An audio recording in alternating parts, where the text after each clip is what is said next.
Today I'd like to discuss the practice of dealing with our emotions.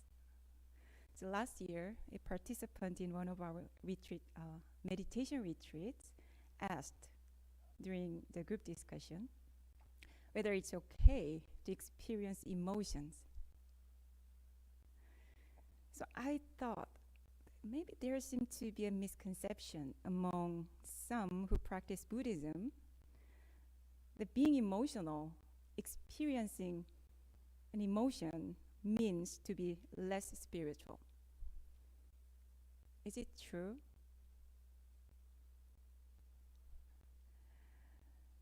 It seems that spiritual practices, including Buddhism and Won Buddhism, don't often directly address emotions.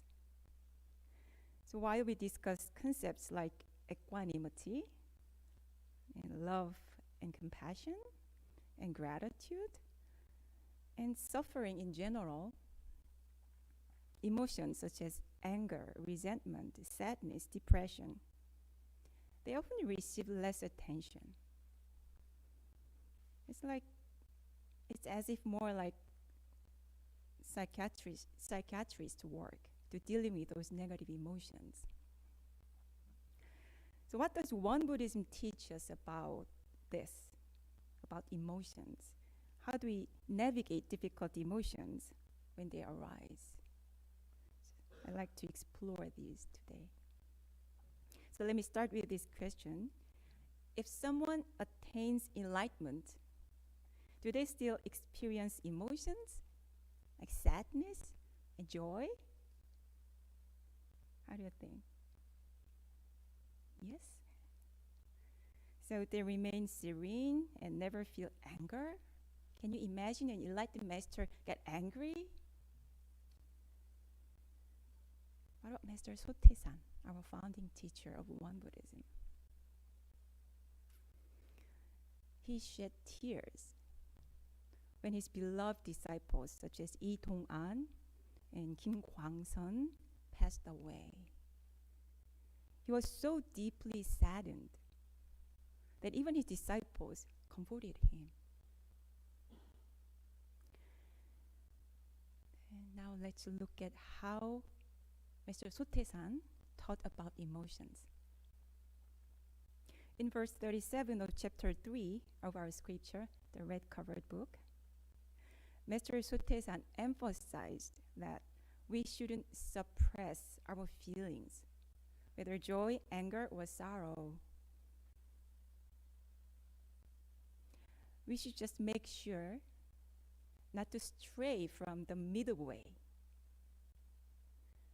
In other words, as we engage our spirits freely, we should harness our emotions appropriately in accordance to time and circumstances. We often heard the idea of being yourself or loving yourself in self-help books and other spiritual teachings. They say we must embrace all of our emotions, which is undoubtedly valuable.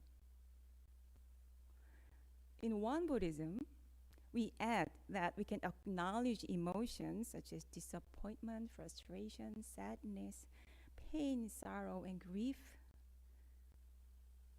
while still making appropriate choices when necessary. One day, a student asked Master Taesan, the third head Dharma master of Won Buddhism, even though I don't consciously think about my deceased daughter, I suddenly burst into tears. I don't know why, and it worries me. Mr. Taesan said, crying doesn't indicate a lack of progress in practice. Even the Buddhas shed tears, but without attachment. He added this, however, so you shouldn't neglect your responsibilities because you are bound by your emotions.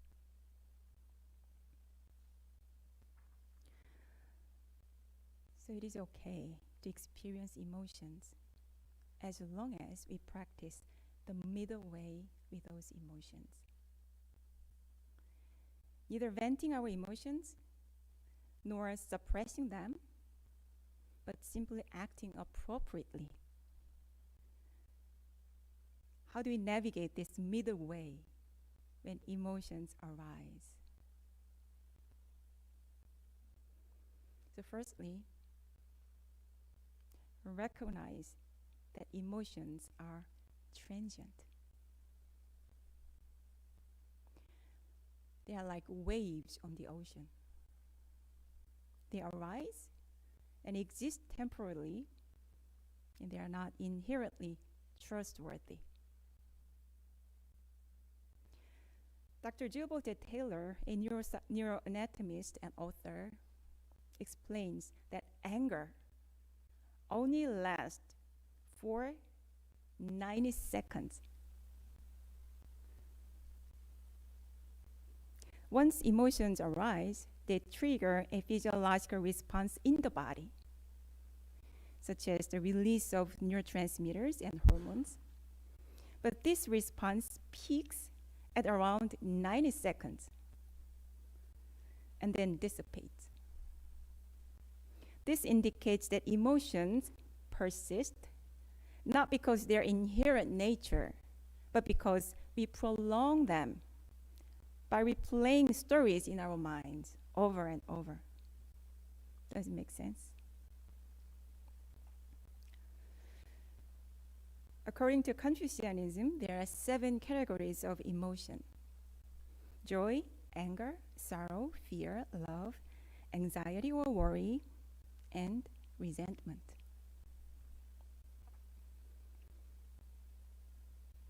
What remains before and after these emotions arise in your mind?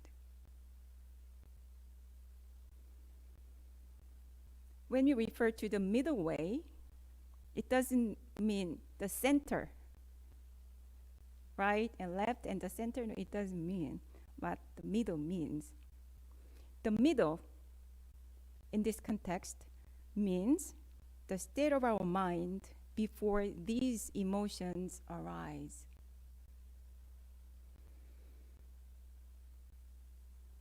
The state of mind before these emotions arise. Mr. Sote-san once described nirvana, the Buddhist concept that means the ultimate bliss, as lying before the emergence of 7 emotions.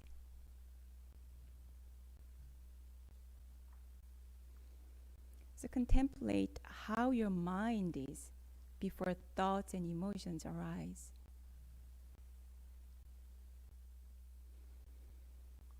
It can be challenging to observe this amid emotional turmoil. We need to take one step back to observe our mind. Doing so will bring you closer to the middle, your true nature. The more often you sit in this space, and the more deeply you identify your true self with this space, rather than your thoughts and emotions, the easier it becomes not to be attached to your emotions. This is why we practice meditation.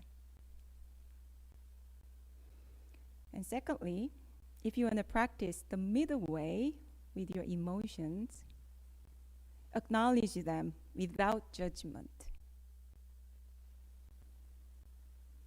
Difficult feelings serve as gateways to understanding our true nature. This is a more challenging practice, I think, because firstly, it is uncomfortable to confront your pain. And secondly, even when we are aware of our difficult feelings, we often become judgmental about ourselves. We are conditioned to believe that if we feel pain, if you have negative emotions, then you are failing in some ways. But this is not true. On the contrary, the best way to overcome difficult feelings is to face them and go through it. When I was a kid, if I happened to eat very spicy kimchi, I would tightly close my mouth and endure the pain. How do you usually react when you eat something very spicy? No, we usually like and reach out for water, right? To alleviate the burning sensation on your tongue as quickly as possible. However, for some reason, I'm not sure why, I believe that enduring the spiciness directly was the quickest way to overcome it. I sometimes endured even the tears that welled up in my eyes. So reflecting on it now, I realize there is some wisdom in this approach. So instead of immediately seeking relief and some way out, the confronting difficult feelings and embracing them fully is often the most effective way to dealing with them. And it's essential to face them without judgment. In verse 6 of chapter 5 from our scripture, Mr. Sote-san said, "Just as the weather is sometimes fine and sometimes gloomy, so too is a human being's spiritual energy, sometimes refreshing, sometimes melancholy. Understanding these fluctuations allows one to remain equanimous. And these are also natural changes in accordance with the principle of cause and effect." And he continues to say, if you understand this principle, your mind will simply be just as it is, and unconcerned as heaven and earth. But for a person who does not understand this principle, these changes will disturb even his mind, and he will never be able to grasp the middle way amid joy and sorrow, suffering and happiness. Thus, there is no limit to the sea of suffering. You don't ask the sky why it was rainy yesterday and why it's gloomy today. There must be some reason in nature, but we don't always know why the change occurs. We just accept the changes occur without always understanding the reasons behind them. We simply acknowledge that change is part of nature and accept it. Similarly, we should recognize and accept our emotions without passing judgment on them. Each of us struggle with different emotions, some more frequently than others. While some may often struggle with anger, others may struggle with anxiety or fear more often. What kind of emotions it might be, the deeper an emotion is rooted within you, the more challenging it becomes to acknowledge it. If you constantly experience anger, for instance, you may believe there are no alternative responses available to you. You feel like it's the anger is you and you are the anger. So recognizing your feelings is easier said than done. There's a joke about this. A wife wanted better communication with her husband, and she said,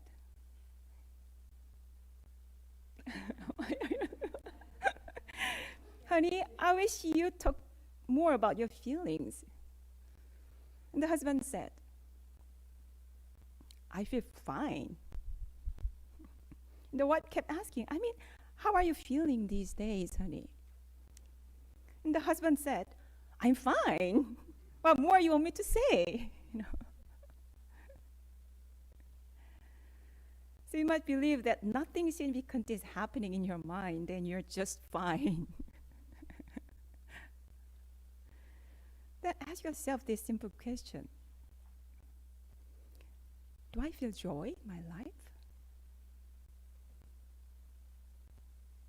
If answering this question takes time for you, you can begin by accepting where you are at this moment.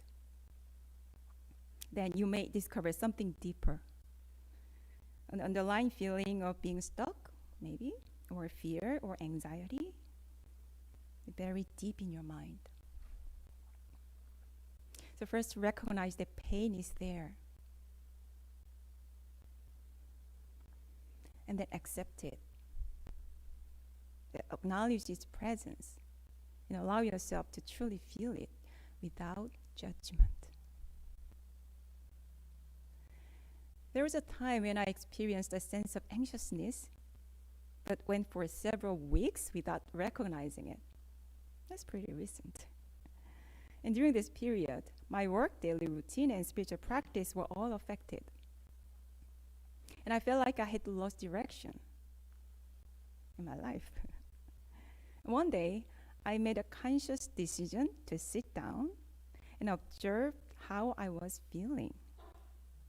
As I reflected, I took a note of thoughts that arose in my mind. And I recognized that I was feeling stuck and anxious because of that.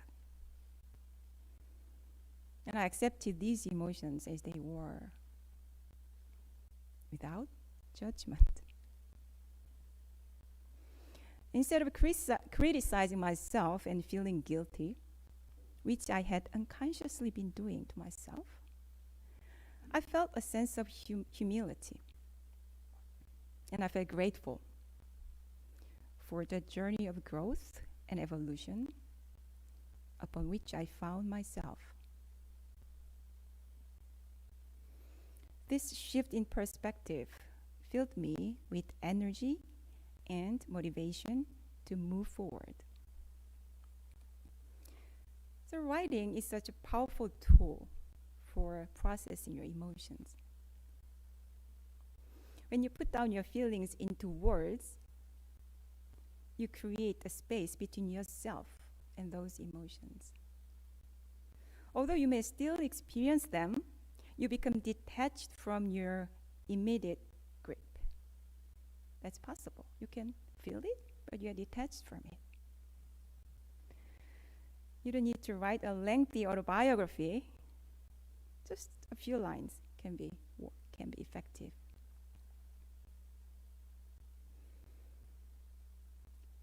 So our current emotional state serves as a pathway to our true nature. It is through the awareness of unsettling feelings that we begin to recognize the inner space untouched by these disturbances. Last week it was very windy, right? In my room, I was surrounded by the roaring sound of the wind day and night. The One Dharma Center, the sound of the wind is much loud. So when the wind comes, I suddenly became aware of the profound silence that has always existed in nature, waiting to be noticed. Being aware of your frustration allows you to tap into your inner peace and strength to move forward. So every difficult feeling and emotion teaches us valuable lessons that we need to learn.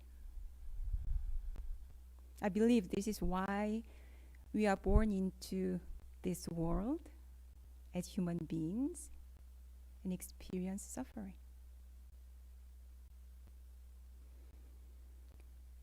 So lastly, if you aim to walk on the middle way with your emotions, once you've acknowledged them, ask yourself, what is the appropriate action that I need to take now? and then follow your inner guidance. This helps prevent future suffering resulting from impulsive reactions driven by emotions. Reflecting on my teenage years, I recall attending a private academy for extra study after school, as most Korean kids did at the time.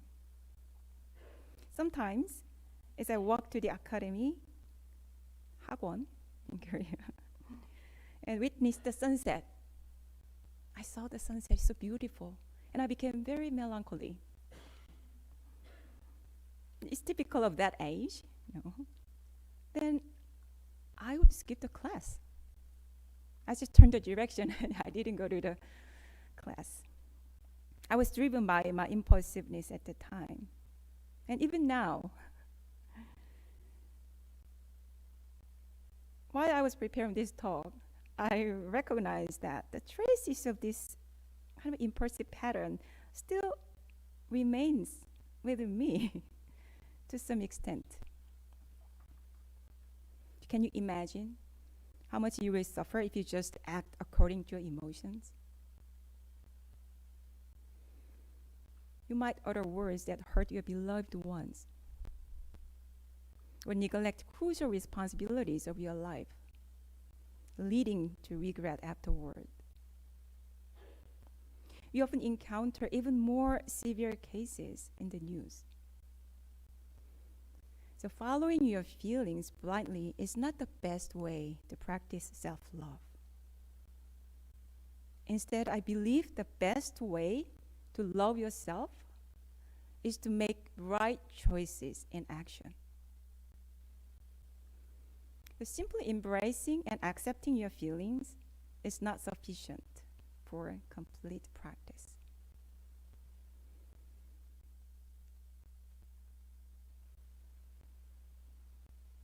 So practicing the middle way with our emotions involves avoiding excess indulgence as well as excess restraint.